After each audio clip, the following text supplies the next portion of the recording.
So I'd like to start with a small demonstration. I'd like some volunteers. We're going to play a little game. In this game, I'm going to ask you a question, and you're answering this icebreaker question. So in your introduction, say, hi, my name is, I'm from, and this is the name of my company. I just want you guys to shout out who you thought was most memorable based on what they said. We're going to be talking about storytelling because stories are memorable and they matter.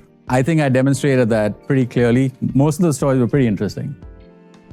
And interesting stories have power and impact, as you've all experienced right here firsthand. Now, it also happens that interesting storytellers are remembered. You will want to get to know them a lot better because now they've etched themselves in your memory. So the more interesting you are, the more successful you are. Small little introduction, who I am, where I'm from. I'm from this tiny village in India you probably never heard of, called Mumbai. Not to be confused with Dubai, where we've done a lot of work with various investors and VCs and worked with the royal family there and a few others. And I'm also an award winner. That's me winning the Minority Business of the Year award in New York City in the company of two giants, MTA and Con Edison. And then I'm also known as the Assassin, as you guys already know, because we assassinate scandal and negativity from Google Social. And we can basically get rid of anything bad that's out there, like a mean tweet or a bad review or a photo or a video or anything like that, anything nasty. And one bad review costs businesses $15,000 to $50,000 a year in lost revenue per each customer lost. And that's based on the Bright Local study. And then basically, don't let the haters destroy your business. Don't let the haters destroy your marriage. Don't let the haters destroy your finances. Don't let the haters destroy your peace of mind. And also limit your ability in closing deals and doing good work. And we're also assassinating marketing mediocrity by elevating clients out of obscurity, by getting them to speak at the United Nations, be an Amazon bestselling author, a podcaster, and many other exciting things. Now, one of my claims to fame is I helped Unilever get into the Guinness Book of Records for their most successful campaign till date, which was Lipton, the launch of Lipton green tea in India.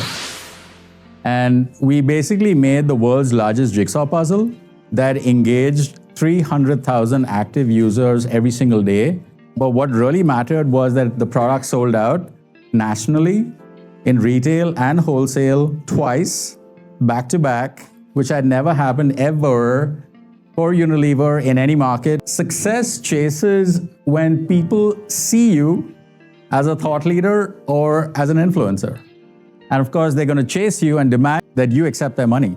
You then cherry pick who you'd like to work with. I spoke at the United Nations, and I was speaking on solving homelessness by leveraging coaching and technology. And then the country of Malawi in Africa demanded that I help them solve child homelessness in Malawi. But it also resulted in a $300,000 deal introducing technology, because that was part of my initial address at the United Nations, to introduce technology, introduce new thinking, introduce innovation, so which is obviously a great achievement, but also it's about making the world a better place and enabling for good things to happen fast. So basically the summary is that interesting stories are remembered, interesting storytellers are remembered, of course. The most interesting you are, the more successful you're likely to be. Success chases the people who are seen as thought leaders and influencers. Yeah, so basically nobody wants to risk having a bad experience. And that's basically why you really need to look out and see what's out there. If you need help, obviously hire the assassin, but more importantly, please Google yourself to find out what's out there. So what's stopping us? And basically what's stopping us are these three main things: having a clear message, being visible, being seen everywhere, having a simple message that everyone gets, ideally in 5 seconds or less, and of course, the trust factor. How did you get the United Nations presentation? Okay, so I'll give you the short answer and the slightly longer answer, if that's okay. The short answer is, how did I get there? By being awesome. Okay, so that's the short answer. The slightly longer answer is that my company, R Square Media, we've partnered. We have a deep focus on coaching and mentoring, and we've been doing that for 10 plus years. And part of that allowed us to partner with New York State Department of Labor, and we worked with at-risk youth.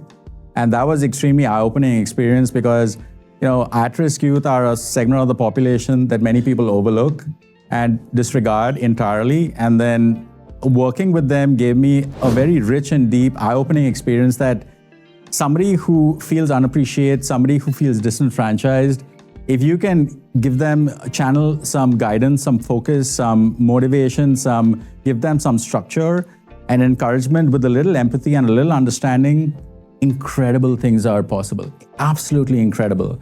And that work got on the radar of the United Nations, and they thought that I was qualified to speak on mindset and to speak on solving for homelessness by leveraging the mindset experience. Travis, just like you say, it's not what you know, it's who you know. And of course, when you marry the what with the who, magic happens.